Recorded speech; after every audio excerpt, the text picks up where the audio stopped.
Hey guys, my name is Dominic Flux. I'm a custom jewelry designer, and today we're going to be talking about making ashes jewelry specifically with resin. So if you're new to this channel, welcome. Please smash that like and subscribe if you want to learn more about jewelry. We have a whole bunch of educational and fun videos for you to watch. And yeah, so let's just jump into it. So the very first thing is, what is ashes jewelry to begin with? Ashes jewelry is a form of kind of like a keepsake for someone who has passed. It can be either a person, it can be a pet, and basically what we're going to do is we're going to incorporate their ashes within a piece of jewelry. So it creates a very beautiful way of commemorating them, kind of keeping them with you always. We started doing this maybe about a year and a half ago, and it's been a really meaningful process. I think it's been really meaningful for a lot of people. We really enjoy doing it. So today we're going to talk about not the traditional way that we've been doing it, because originally the way we started doing it was basically we would actually incorporate the ashes within a small compartment under the center stone of a ring, seal it shut. So that's the traditional way that we've been doing it. It's been great because it's very waterproof, it's very durable. But today we're going to be talking about another option that you can choose, and it's made with resin. Make resin jewelry. So the very first thing is we kind of create like a little bit of like a cup almost, where we will basically put the resin within. It can be very, very small, or it can be very, very large. And how we do it is kind of like almost like a gooey substance that we will basically incorporate the ashes within that resin and cure it. So resin, how it works basically is once it's placed under a very bright UV light, it will actually harden the substance.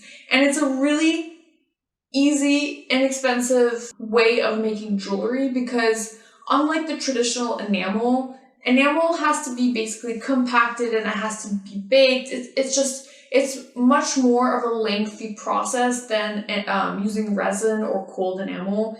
And that can really, affect the cost, but it's also not the best for a jewel that you never want to take off, just in the sense that it is a lot more fragile. How can I say, hot enamel, if you need to resize your ring, if it cracks, if it gets scratched, you basically have to make it from scratch.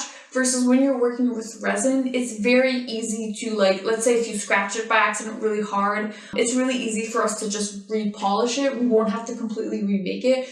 So basically when we're doing the resin process, how it's going to work is we are going to take the ashes and we are going to incorporate into the resin while we're curing it. So it will be mixed in within.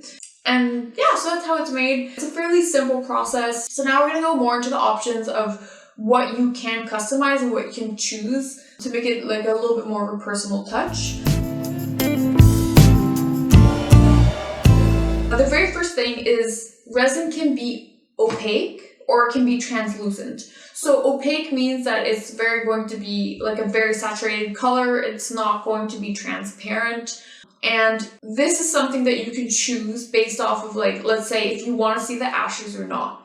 This ring here that we have, the client absolutely wanted to make sure that she would see the ashes within the piece. It was very important to her. So this is the reason why we made the purple a lot more translucent, because we could have made it very opaque, almost not seeing any of the ashes at all. And so if you want a piece that's a little bit more discreet, that people aren't going to ask you as much, what is the center stone, for example, then we can make it a lot more opaque. It's also going to give a very different aesthetic. So, it's really up to you. Traditionally in mourning jewelry, for example, we see a lot of black enamel. If you wanted a very black opaque jet black stone, that is something that you could also do. Another thing that's really fun about resin is that we can make it with basically any color.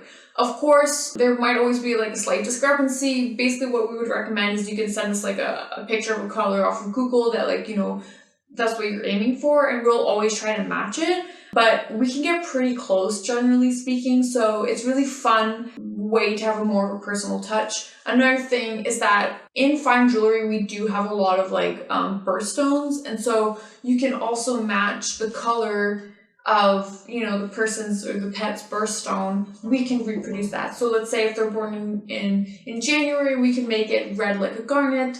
If they're in April's for diamonds, we can make it like, let's say, translucent like a diamond. So there's a lot of flexibility in the color and the opaque and the general aesthetic of what you would like.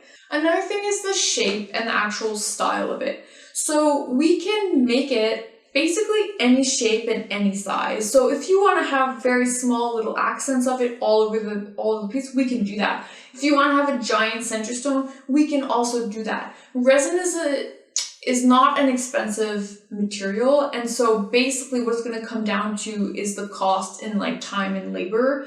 But, you know, whether we're making it this big or this big, the mixture is already done. And so it's not going to cost you any more for having a larger centerpiece versus a smaller one, which is really great. You know, in comparison to, let's say, if you were to use a stone, let's say the birthstone that you want to use is April and it's diamond. Well, if you only have a certain budget, it might be quite small. But if you use resin, then we can hit much larger sizes to really hit the design and the style that you want for your piece at, you know, no additional cost. So that's a really, really fun thing to do. Because yeah, when we're going to be designing your piece, we always design your jewelry in 3D before we actually make it, and then send it to you basically in renderings. And so if you do want that center stone, you know, a lot larger, then that is something that we can play around with. Yeah, I'd love to know your thoughts. If you guys would choose, you know, the other way that we do it, or if you would choose resin, what colors, what design. I'd really love to know how you guys feel about this type of project. And yeah, if you would like to get in touch with us and make a custom piece, obviously send us an email. The links are down below. All of our pieces are fully customizable. They come with free ring sizers and engravings. So it's a little extra personal touch that you can have, which is always fun. And yeah, thanks for watching. My name is Dominic Flux, and I'll see you next time.